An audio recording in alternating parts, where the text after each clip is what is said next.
İrakli Kobaxidze qanunsuz mitingdə iştirak etdiyi və yalan bəyanatlar verdiyi üçün Finlandiyanın Xarici İşlər Naziri ilə görüşünü ləğv edib. Məlumatı hökumət administrasiyası yayır. ATƏT-in fəaliyyətdə olan sədri Finlandiyanın Xarici İşlər Naziri Elina Valtonen Gürcüstan parlamenti yaxınlığında davam edən aksiyaya gedib. O, qanunverici orqanın yaxınlığında toplaşan etirazçılarla danışıb. O, mediaya şərh vermədi, lakin daha sonra video yayımladı və əsas prospektdə toplaşan vətəndaşların ölkədən getdiyi istiqamətdən narahat olduğunu söylədi. Xatırladaq ki, Finlandiyanın Xarici İşlər Naziri dünən Gürcüstana səfər edib. O, Gürcüstanlı həmkarı ilə görüşüb.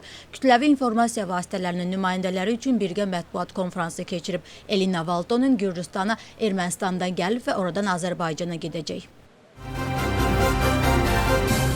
Finlandiya Xarici İşlər Nazirinin mitinqə səfəri və baş nazirin planlaşdırılan görüşü ləğv etməsi qanunverici orqanda da açıqlanıb. Deputatlar çıxışları zamanı yerli seçkilərin nəticələrinə və Rusiyaya qarşı qazanılan daha bir davaya diqqət çəkiblər. Parlament bugün öz plenar iclasını davam etdirib. Yerli seçkilərə görə bir aydır ki, sessiya keçirilmirdi. Parlament partiyaların qadağası ilə bağlı qanunvericilik dəyişikliyinə sürətləndirilmiş şəkildə baxacaq. Dəyişikliklər artıq birinci oxunuşla dəstəklənib. Qanun layihəsinə əsasən konkret şəxslərin partiya fəaliyyəti, siyasi vəzifə tutmaq hüququ, passiv seçki hüququ qadağan ediləcək. Gürcü arzusu qadağan olunacaq partiya kimi milli hərəkatın adını çəkir və partiyanın ölkənin maraqlarına zid fəaliyyət göstərdiyini bildirir. Partiya bunu son nümunə kimi oktyabrın 4-də göstərib. Tbilisidə İpək Yolu Forumunun təşkilat qərargahının rəsmi açılışı olub. 5-ci yubiley tədbiri oktyabrın 22-23-də paytaxtda keçiriləcək. Forumu Gürcüstanın baş naziri açacaq. Bu ilin əsas mövzusu və şüarı investisiya sabitliyin artmasıdır. Tbilisi İpək Yolu Forumunda yüksək vəzifəli siyasi xadimlər, biznes sektoru və beynəlxalq təşkilatların nümayəndələri, region ölkələrinin baş nazirləri və baş nazir müavinləri, həmçinin sektor nazirləri, aparıcı qlobal şirkətlərin və beynəlxalq maliyyə institutlarının rəhbərləri də daxil olmaqla 2000-ə qədər nümayəndə iştirak edəcək. 2 gün davam edəcək tədbirdə qlobal ticarət, nəqliyyat və logistika, orta dəhlizin inkişafı, enerji, rəqəmsal transformasiya kimi mühüm sahələr müzakirə olunacaq. Ayrı bir panel sessiyası Gürcüstanın investisiya mühiti və imkanlarının müzakirəsinə həsr olunacaq. Tbilisi İpək Yolu Forumu çərçivəsində Tbilisi Maliyyə Sammiti adlı geniş miqyaslı beynəlxalq tədbir keçiriləcək. Dünyanın müxtəlif ölkələrinin mərkəzi banklarının birinci şəxsləri, fintech sənayesi və maliyyə sektorunun liderləri, eləcə də iri şirkətlərin nümayəndələri və ekspertlər iştirak edəcəklər. Maliyyə Sammiti ilk dəfədir ki, Gürcüstanda keçirilir. Bu ölkənin strateji məqsədinə Gürcüstanı Avropa ilə Asiyanı birləşdirən orta dəhlizin əsas halqasına çevirmək yolunda bir növ platformadır.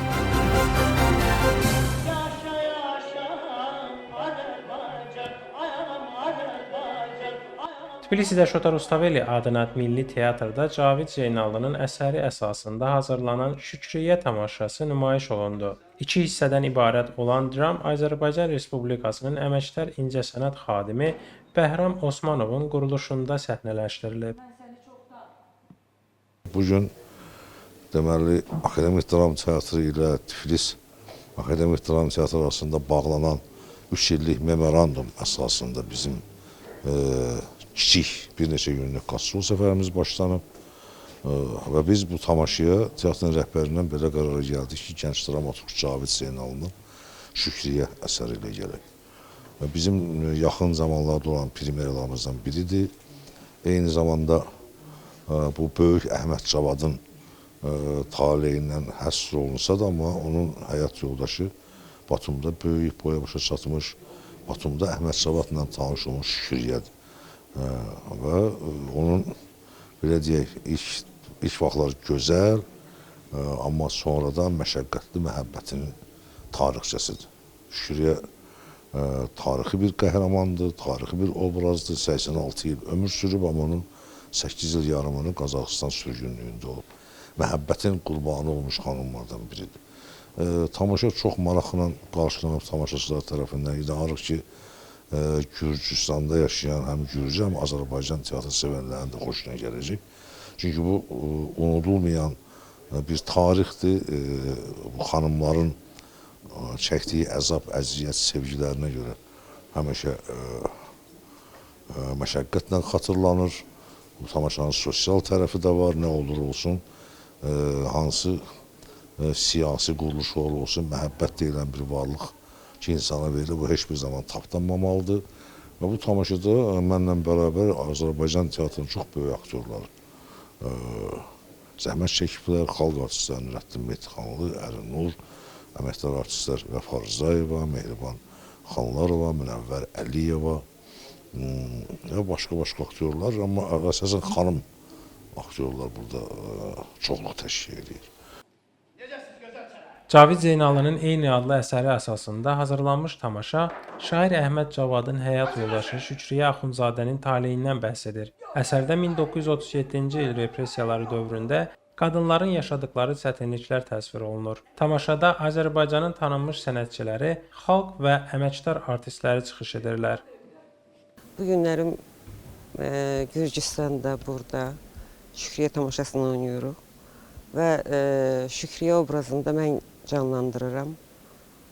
Şükriyə obrazı çox ağır obrazlardan biridir. İndiyənə qədər oynadığım tamaşalarda Dilbər də oynamışam, amma Şükriyənin qaməti, mərd-mərdanə, dayanışığı, əyilməməsi, sınmaması, sürgün zamanı o qadına, repressiya dövründə çox qadınlar olubdur, amma o qadınların başına çox işlər gəlibdir. Yeganə qadın Şükriyə xanım olub, Əhməd Cavadın həyat yoldaşı ki, o toxunulmaz qalıbdır. O çox ağır obrazdır və bütün tamaşa boyu Şükriyənin ağırlığını daşımaq doğrudan da nə qədər çətin də olsa, o qədər də mənim üçün qürur vericidir. Və bugün burada da oynamaq, Şükriyənin öz vətənində, öz yurdunda, orada mənim gözəl bir sözüm var. Şükriyə məhəbbətinin, sevgisinin qurbanı olur. Əhməd Cavadı o qədər sevir ki, hətta 4 balası belə gözünə görsənmir. Ondan boşanmır, rahat həyatı da seçə bilərdi, amma seçmədi. O bu əzaba, əziyyətə qatlandı. Çünki sevirdi onu. Çünki öz sevgisinin qurbanı oldu. Məhəbbətinin qurbanı oldu. Orada da gözəl söz var. Şükriyə Knyaz qızı olubdu. Acar qızı olubdu, Knyaz qızı olubdu. O Şükriyə öz vətənini, öz yurdunu, öz doğmalarını, əzizlərini, atası uzun illər adını tutmayıb, danışdırmayıb Cavadla evləndiyi üçün. Amma o yenə də dayanıbdı, o yenə də son gününə qədər də Cavadın məhəbbətini ucaltdı göylərə. Belə bir qadının obrazını oynamaq mənim üçün ən böyük xoşbəxtliklərdən biridir. Hansı ki, səhnə xoşbəxtliyi bizə həyatdakı xoşbəxtliklərdən daha doğma gəlir, daha üstün gəlir. Biz bunun üçün yaşayırıq. Qeyd edək ki, tamaşa izləyicilərin böyük marağına səbəb oldu və alqışlarla qarşılandı.